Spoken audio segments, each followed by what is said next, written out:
वो जजीरे पर कैसे पहुंच गए? विजय ने चौंकते हुए कहा। मैं नहीं जानता। जजीरे पर चारों तरफ मेरी नज़र है। जजीरे के गिर्द हमारा स्पेशल स्क्वाड भी मौजूद है। इस तरफ ना किसी कश्ती को आते देखा गया और ना लॉन्च को। अगर इस तरफ कोई कश्ती या लॉन्च आती तो उसे दूर से ही मिसाइल मारकर तबाह कर दिया जाता, और ना ही समंदर में तैर कर कोई इस तरफ आया है, क्योंकि हमने समंदर के अंदर लाइन ड्राउट रेजेस का जाल फैला रखा है। जजीरे की तरफ अगर कोई इंसान तीर तैर कर भी आएगा तो हमें उसका कॉशन मिल जाएगा, लेकिन लाइट राट मशीन से कोई कॉशन मौसूल नहीं हुआ, शंकर ने जवाब देते हुए कहा। जब समंदरी रास्ते से कोई जजीरे की तरफ नहीं आया तो फिर ये काशन क्यों मिल रहा है? विजय ने गुस्सीले लहजे में कहा। मैं नहीं जानता। बहरहाल मैंने हर तरफ सर्चिंग टीम भिजवा दी है। तमाम सर्चिंग रेजेस भी अपग्रेड कर दी गई हैं। अगर हमारे सिस्टम में कोई फ़नी खराबी भी पैदा हुई है तो उसका भी पता चल जाएगा, और अगर कोई इंसान वाकई जजीरे पर आया है तो उसका भी जल्द ही पता चला लिया जाएगा, शंकर ने कहा। तमाम सिक्योरिटी को रेड अलर्ट कर दो। ब्लैक लॉक खतरे में है। ऐसा ना हो कि हम हिफाजती इंतजामात पर ही फोकस करते रह जाएं और हमारी किसी मामूली सी कोताही का फ़ायदा उठाकर इमरान और उसके साथी जजीरे पर पहुंच जाएं। अगर ऐसा हुआ तो उन्हें रोकना मुश्किल हो जाएगा। वो आंधी और तूफान की तरह आते हैं और हर तरफ तबाही फैलाकर अपना मिशन मुकम्मल करके निकल जाते हैं। विजय ने तशवीश भरे लहजे में कहा। तुम फिक्र ना करो। इमरान और उसके साथियों के लिए इस जजीरे पर आना मुमकिन नहीं। मुझे यकीन है कि ये सायरन किसी फनी खराबी की वजह से बज उठा है, शंकर ने इत्मीनान भरे लहजे में कहा। ठीक है, मैं तुम्हारी बात पर यकीन कर लेता हूँ, लेकिन ये याद रखो इस जजीरे की सिक्योरिटी की सारी जिम्मेदारी हम दोनों पर है। जजीरे की हिफाजत का तमाम इंतज़ाम तुमने किया। अगर कोई भी गलती हुई तो उसकी सज़ा हम दोनों को ही भुगतनी पड़ेगी, विजय ने इसी अंदाज में कहा। ऐसा कुछ नहीं होगा। तुमसे कहा है ना कि तुम कोई फिक्र ना करो। मैं खुद जजीरे को चेक करता हूँ। जल्द ही तुम्हें सायरन बजने की वजह बता दूंगा, शंकर ने कहा। ठीक है, विजय ने कहा और साथ ही उसने रिसीवर क्रेडल पर रख दिया। उसी लम्हे एक बार फिर फ़ोन की घंटी बज उठी तो विजय ने हाथ बढ़ाकर फ़ोन का रिसीवर उठाया और कान से लगा लिया। विजय बोल रहा हूँ, विजय ने मखसूस लहजे में कहा। चीफ बोल रहा हूँ। दूसरी तरफ से चीफ की आवाज़ सुनाई दी। ओ चीफ, आप? क्या आप जजीरे पर हैं? हाँ, मैं जजीरे पर ही हूँ और मैंने तुमसे ये पूछने के लिए फ़ोन किया है कि ये स्पेशल सायरन क्यों बज उठा है, चीफ ने कहा। मेरी शंकर से अभी अभी बात हुई है चीफ। उसने बताया है कि हिफाजती सिस्टम में कोई फ़नी खराबी हो गई है जिसके बायस सायरन बज उठा।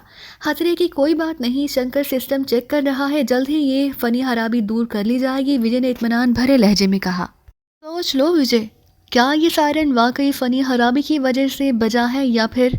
चीफ ने सख्त और क्राख्त लहजे में कहा। और नो चीफ, खतरे वाली कोई बात नहीं। हमारा हिफाजती सिस्टम इंतहाई मजबूत और फूल प्रूफ है। सिस्टम की खराबी की वजह से सायरन बजा है और कोई मसला नहीं, आप बेफिक्र रहें, विजय ने फ़ौरन कहा। क्या मैं वाकई बेफिक्र हो जाऊं? चीफ ने कहा। यस चीफ, मैं आपको यकीन दिलाता हूं कि कोई मसला नहीं, और अगर है भी तो हम हर खतरे का मुकाबला करने के लिए तैयार हैं। इस जजीरे पर अगर कोई आया भी है तो वो मुझसे, शंकर और हमारी फोर्स से बच नहीं सकेगा, विजय ने एतमाद भरे लहजे में कहा। ओके, मुझे तुम्हारी बात पर यकीन है क्योंकि तुम जो कहते हो वही होता है, चीफ ने कहा। यस चीफ, विजय ने कहा। अगर ये सिस्टम की फ़नी खराबी है तो ठीक है, लेकिन इसके बावजूद मैं तुम्हें हिदायत करता हूँ कि तुम शंकर के साथ मिलकर एक बार फिर तमाम हिफाजती इंतजामात का जायज़ा लो और जजीरे का एक एक हिस्सा चेक करो। इमरान और उसके साथियों से कोई बायद नहीं। वो जादूगरों जैसी ताकतें रखते हैं। वो बड़े से बड़े हिफाजती सिस्टम को भी दाज देने के माहिर हैं। जैसे भी मुमकिन हो वो टारगेट तक पहुंच जाते हैं। मैं चाहता हूं कि अगर वो यहाँ आएँ तो फिर ये जजीरा ही उनका मदफन साबित हो, चीफ ने कहा। ऐसा ही होगा चीफ, आप फिक्र ना करें। इमरान और उसके साथियों के लिए ये जजीरा मौत का जजीरा ही साबित होगा। हमने यहाँ उनके इस्तकबाल की मुकम्मल तैयारियाँ कर रखी हैं, विजय ने कहा। वेल डन, चीफ ने कहा, और फिर चीफ ने उससे चंद मजीद बातें की और फिर राब्ता मुनक़ता कर दिया गया। चीफ तो इमरान और उसके साथियों से कुछ ज़्यादा ही खौफज़दा लगता है। उसे हर वक्त यही धड़का लगा रहता है कि इमरान और उसके साथी यहाँ पहुँच जाएंगे, और अगर वो यहाँ आ गए तो उन्हें चीफ तक पहुँचने से कोई भी नहीं रोक सकेगा। विजय ने रिसीवर रखकर मुंह बनाते हुए कहा। उसी लम्हे सायरन की आवाज़ बंद हो गई, लेकिन साथ ही यकबार की विजय को यूँ महसूस हुआ जिससे ज़मीन लर्ज़ उठी हो। ये लर्जिश बेहद मामूली थी, लेकिन इस लर्जिश की वजह ने विजय ने महसूस कर लिया।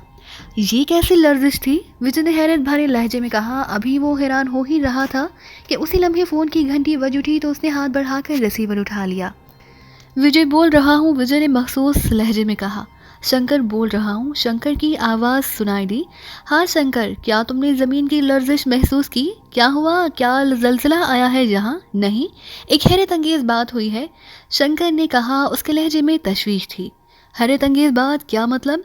मशरकी हिस्से में जजीरे पर जो कटाव है उसके किनारे पर हेडक्वार्टर से 2 टनल्स निकाली गई थी जिनसे हेडक्वार्टर का गंदा पानी इस कटाव में गिराया जाता था। उनमें से एक टनल कटाव के करीब काफ़ी हद तक तबाह होकर बैठ गई है, शंकर ने जवाब दिया। ओ, ऐसा कैसे हो गया? विजय ने चौंक कर कहा। मेरी अभी अभी सर्चिंग सेंटर के इंचार्ज नाथ से बात हुई है। उसने बताया है कि उसने इस टनल में 4 अफराद को देखा है। शंकर ने तो कहा तो उसकी बात सुनकर विजय मुहावरतन नहीं बल्कि हकीकतन उछल पड़ा। 4 अफराद? क्या क्या मतलब? विजय ने हैरत ज़दा लहजे में कहा। हाँ, वो 4 अफराद ही थे जिन्होंने तैराकी के मखसूस लिबास पहन रखे थे और उनके चेहरों पर गैस मास्क चढ़े हुए थे। उनके पास भारी असलहा था। उन्होंने थैलों से असलहा निकाल कर अपनी जेबों में मुंतकिल किया। फिर उनमें से एक आदमी ने हैंड ग्रेनेड से टनल के हिफाजती जंगले को तोड़ने की कोशिश की थी।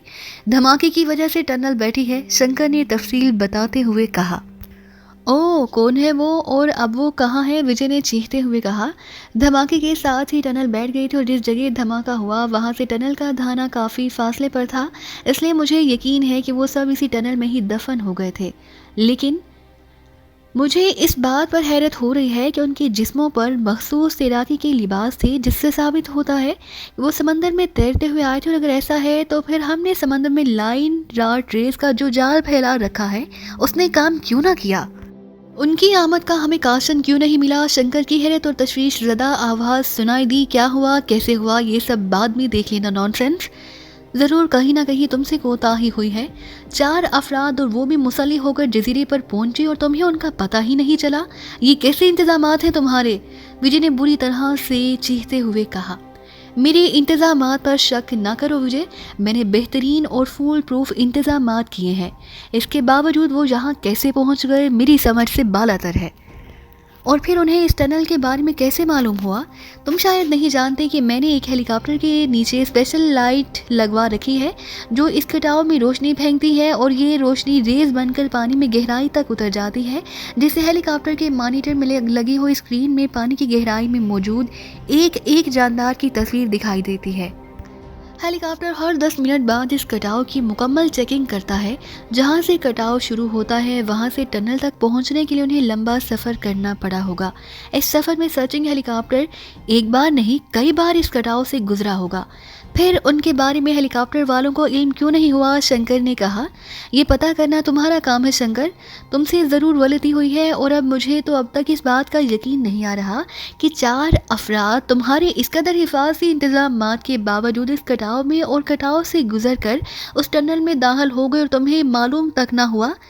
क्या उन्होंने जादुई टोपियां पहन रखी थी जो तुम्हें नज़र नहीं आए और तुम्हारे हिफाजती सिस्टम से भी बचते चले आए हैं?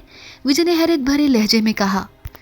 हाँ, वाकई कहीं ना कहीं तो गड़बड़ हुई है, या फिर शायद उन्हें किसी तरह से हमारी हिफाजती सिस्टम का पता चल गया और वो इससे बचने का इंतज़ाम करके आए होंगे।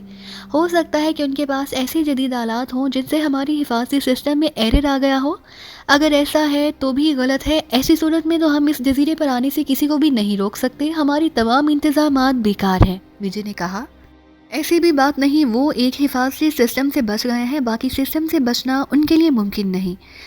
आखिर उन्हें टनल में देख ही लिया गया। अगर वो बम मारकर जंगला उड़ाने की कोशिश ना करते तो सर्चिंग सेंटर में मौजूद मेरा आदमी खुद इस टनल को उड़ा देता। ये टनल में इतना पानी छोड़ देता कि वो वहीं डूबकर हलाक हो जाते। इसके अलावा भी हमारे पास उन्हें टनल में हलाक करने के बहुत से ऑप्शन हैं जिनका उनके पास कोई तोड़ ना होता। शंकर ने इत्मीनान भरे लहजे में कहा। हाँ, तुम्हें इस बात का कैसे यकीन है कि वो टनल में अपने ही किए हुए धमाके से हलाक हो गए हैं और इसी टनल में दब गए हैं? विजय ने मुंह बनाकर कहा। धमाके के चंद ही सेकंड्स बाद टनल बैठना शुरू हो गई और ये अमल इस कदर तेज हुआ कि उनका वहां से बच निकलना नामुमकिन था। शंकर ने कहा, अगर वो टनल गिरने से पहले वापस भागकर कटाव के पानी में उतर गए हों तो? नहीं, ऐसा नहीं हो सकता।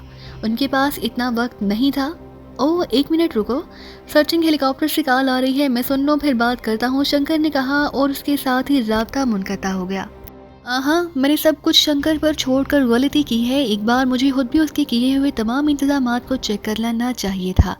4 मुसल्लिह अफराद जहाँ पहुँच गए और इस पर शंकर को कोई फ़िक्र ही नहीं, और वो अब भी इसी बात पर मुतमईन होकर बैठ गया कि टनल बैठ जाने से वो सब भी इसी टनल के मलबे में दब गए हैं। विजय ने मुंह बनाते हुए कहा। उसी लम्हे एक बार फिर फ़ोन की घंटी बज उठी। विजय बोल रहा हूँ, विजय ने रिसीवर उठाकर कान से लगाते हुए कहा। शंकर बोल रहा हूँ, तुम ठीक कह रहे थे विजय, वो चारों वाकई टनल के मलबे दबकर हलाक नहीं हुए। दूसरी तरफ से शंकर की आवाज़ सुनाई दी। क्या क्या मतलब, वो जिंदा है क्या? विजय ने बुरी तरह से चौंकते हुए कहा। हाँ, वो चारों जिंदा हैं, ये बात मुझे सर्चिंग हेलीकॉप्टर के पायलट ने बताई है। वो जजीरे का राउंड लगाकर कटाव की तरफ आए ही थे कि उन्होंने टनल को बैठते देखा, तो वह हेलीकॉप्टर इसी तरफ ले आए। इससे पहले कि टनल मुकम्मल तौर पर बैठते, उन्होंने 4 अफराद को टनल के दहाने से निकलकर पानी में कूदते देख लिया। हेलीकॉप्टर वहीं रुक गया। पानी में फ़ौरन सर्चिंग लाइट फेंकी गई, लेकिन हैरत अंगेज़ बात यह है कि अभी वो हेलीकॉप्टर की मॉनिटर स्क्रीन पर दिखाई नहीं दे रहे। शंकर ने कहा। तुम्हारे साथियों ने उन्हें अपनी आंखों से पानी में छलांगे लगाते देखा था? हाँ, तो फिर क्या कर रहे हो नॉनसेंस? फौरन पानी में अपने आदमी उतारो ताकि वो उन्हें ढूंढें। अगर वो मॉनिटर स्क्रीन पर दिखाई नहीं दे रहे तो फिर ऐसा ना हो कि वो कटाव में तैरते हुए आगे चले जाएं या किसी और तरफ निकल जाएं। विजय ने चीखते हुए कहा। तुम फिक्र ना करो, मैं ये काम कर चुका हूँ। कटाव में तैराकों की बड़ी तादाद उतरी हुई है। वो मॉनिटर स्क्रीन पर दिखाई दे या ना दे, लेकिन मेरे आदमियों की नज़रों से नहीं बच सकेंगे। वो उन्हें जहाँ भी दिखाई देंगे हलाक कर दिए जाएंगे। अब उनकी लाशें ही पानी से बाहर आएंगी। नहीं, अपने साथियों को उनकी हलाकत के अहकामात ना दो। उनसे कहो कि वो उन्हें जिंदा पकड़ने की कोशिश करें। जिंदा क्या मतलब? शंकर ने विजय की बात सुनकर चौंकते हुए कहा। वो यहाँ कैसे पहुँचे? उन्होंने तुम्हारे हिफाजती सिस्टम को कैसे डाज दिया? उनके पास ऐसे कौन से साइंसी आलात हैं कि हेलीकॉप्टर की मॉनिटर स्क्रीन पर अब भी दिखाई नहीं दे रहे? ये सब कुछ मालूम करना हमारे लिए बहुत ज़रूरी है। ऐसा ना हो कि हम उन चारों को हलाक करके मुतमईन हो जाएं और बाद में मज़ीद अफराद इसी तरह यहाँ पहुँच जाएं। इसीलिए उनका ज़िंदा रहना ज़रूरी है ताकि उनकी ज़ुबान खुलवाई जा सके और उनसे मालूम किया जा सके कि वो कौन है और उनके साथ और कितने अफराद हैं और वो कहाँ हैं। विजय ने तेज तेज बोलते हुए कहा। तुम ठीक कह रहे हो, मैं भी इस बात से वाकई शदीद हैरत ज़दा हूँ कि आखिर उन्होंने मेरे सिस्टम्स को कैसे डाज दिया। ठीक है, मैं अपने साथियों से कह देता हूँ कि वो उन्हें ज़िंदा पकड़ने की कोशिश करें, शंकर ने कहा और साथ ही राब्ता ख़त्म हो गया। कौन हो सकते हैं ये लोग? क्या इनका ताल्लुक पाकिस्तान सीक्रेट सर्विस से है? लेकिन सिर्फ 4 अफराद यहाँ क्या करने आए हैं? ज़रूर उनके साथी, उनके और साथी भी होंगे और शंकर के तमाम हिफाजती सिस्टम को डाज देकर ना जाने जजीरे पर कहाँ से पहुँच गए होंगे।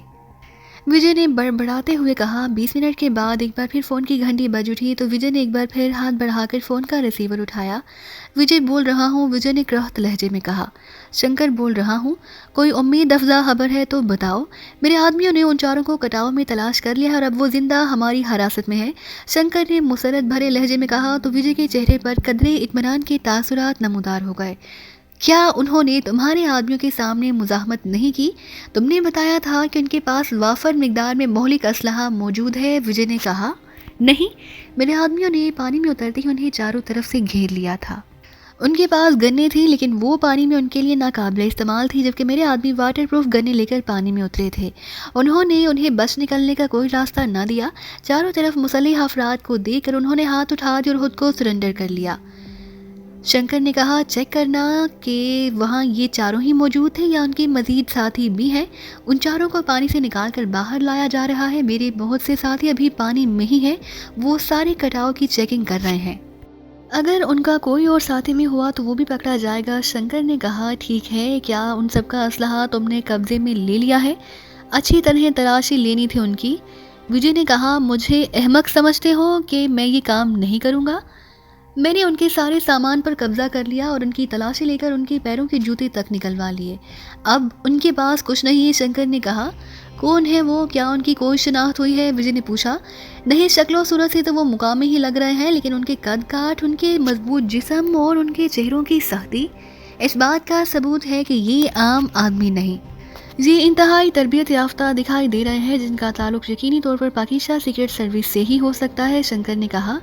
ओह, तब तो वाकई खतरनाक सूरत हाल है। पाकिस्तान सीक्रेट सर्विस का इस तरह तमाम रुकावटें तोड़कर जहां पहुंच जाना हमारी नाकामी है, विजय ने कहा। नहीं, मैं उसे नाकामी नहीं समझता। ये लोग जहां पहुंच तो गए हैं लेकिन हमारी नज़रों से नहीं बच सके, इसीलिए तो ये हमारी हिरासत में है। अगर तुमने उनको हलाक करने से मना ना किया होता तो अब तक मेरे सामने उनकी लाशें पड़ी होती, शंकर ने सख्त लहजे में कहा। नहीं, उन्हें जिंदा रखो ताकि पता चल सके कि उन्होंने तुम्हारे हिफाजती सिस्टम को कैसे डाज दिया और उनके पास ऐसा कौन सा जादू है कि ये यहाँ तक पहुँच गए और उनका किसी को इल्म भी ना हो सका, विजय ने कहा। हाँ, मैं भी यही चाहता हूँ। अब ये मेरी गिरफ्त में आ ही गए हैं, तुम देखना मैं किस तरह से उनकी ज़ुबानें खुलवाता हूँ। जब तक ये मुझे सारी सच्चाई ना बता देंगे मैं उनका ऐसा हशर करूँगा कि मरने के बाद भी सदियों तक उनकी रूहें बुलबुलाती रहेंगी, शंकर ने कहा।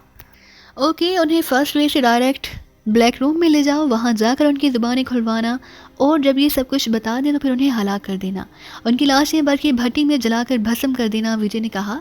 ऐसा ही करूँगा, उनका अंजाम इबरतनाक होगा, शंकर ने कहा। तो विजय ने उसे चंद मजीद हिदायत दी और फिर उसने फ़ोन का रिसीवर क्रेडल पर डाल दिया। उसके चेहरे पर बदस्तूर परेशानी और तशवीश के साए लहरा रहे थे। 4 एजेंट जिस तरह से ब्लैक लॉक पहुंचे थे, ये उसकी और शंकर की नाकामी थी और इसकी समझ में नहीं आ रहा था कि वो मादाम शीतल और चीफ को इस बारे में क्या रिपोर्ट दे। इमरान इस वक्त नाटरान के साथ उसके नए ठिकाने पर मौजूद था। ये एक रिहाइश गाह का तहखाना था जो हर लिहाज से सेफ और खुफिया था। इमरान नाटरान के साथ एक छोटे से कमरे में मौजूद था जहां उसके सामने 2 स्ट्रेचर रखे हुए थे। उन स्ट्रेचरों पर 2 अफराद की लाशें रखी हुई थी। इन लाशों में से एक लाश रोहित की थी जिसे इमरान ने नाटरान के साथ स्टार क्लब में हलाक किया था, जबकि दूसरी लाश विक्रम की थी जो रॉक्सी होटल के कमरे से इमरान से फाइट करके भाग निकला।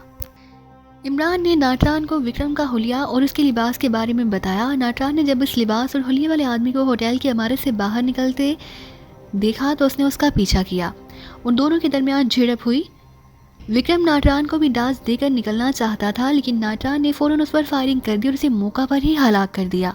उसके बाद इमरान और नाटरान उन दोनों की लाशें लेकर खुफिया ठिकाने पर पहुंच गए और अब वो उन दोनों की लाशों के पास ही खड़े थे। आपका क्या ख्याल है, क्या इन दोनों की हलाकत के बारे में टाफ सेक्शन को अब तक इल्म नहीं हुआ होगा? नाटरान ने इमरान से मुखातिब होकर कहा। मुझे उम्मीद है कि अभी तक इन दोनों की हलाकत का किसी को इल्म नहीं हुआ। एक को तो हम उसके खुफिया ठिकाने पर हलाक करके उसकी लाश उठा लाए थे और फिर विक्रम भी तुम्हारे हाथों मारा गया, उसकी लाश भी हम ले आए हैं। जब तक इन दोनों की लाशें दस्तयाब नहीं होती इस वक्त तक मादाम शीतल को इस बात पर यकीन नहीं आएगा कि ये दोनों हलाक हो चुके हैं। इमरान ने कहा। तो फिर आपका अब क्या प्रोग्राम है? अब तो हमें ये भी पता चल गया कि मिस जूलिया को कहाँ ले जाया गया है, नाटरान ने कहा। मैं भी वहीं जाने का सोच रहा हूँ लेकिन, इमरान ने कहा। लेकिन क्या? नाटरान ने पूछा। विक्रम का कद-काठ मेरे जैसा है, मैं इसका मेकअप करके उसकी जगह ले सकता हूँ, लेकिन रोहित का कद-काठ तुम्हारे जैसा नहीं है। अगर मैं तुम्हें उसका हमशक्ल बनाने की कोशिश करूँ तो उसमें काफ़ी वक्त लग जाएगा। फिर मेकअप से चेहरा तो छुपाया जा सकता है लेकिन कद-काठ का मसला बन जाता है। ज़रा सा भी शक पड़ने पर भेद खुल सकता है, इसलिए मैं सोच रहा हूँ कि तुम्हारी जगह रोहित किसे बनाऊँ, इमरान ने कहा। एक आदमी है जिसका कद-काठ बिल्कुल रोहित जैसा है, नाटरान ने चंद लम्हे रोहित की लाश देखने के बाद कहा।